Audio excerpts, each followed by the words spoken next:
What's it called? A luma poop. A luma poop?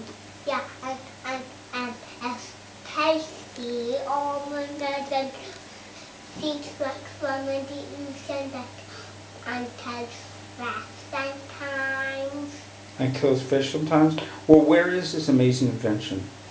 A luma poop. Where is it? Where is it? Point to it. Door.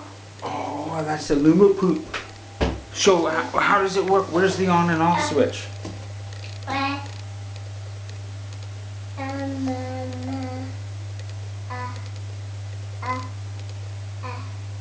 think the window's open. This is the on and off switch. Oh, okay. And where's the battery? Is there a battery or anything?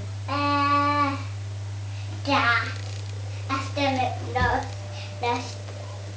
don't have a battery. How does it run? What kind of fuel does it use? It's 60 on and then we on here and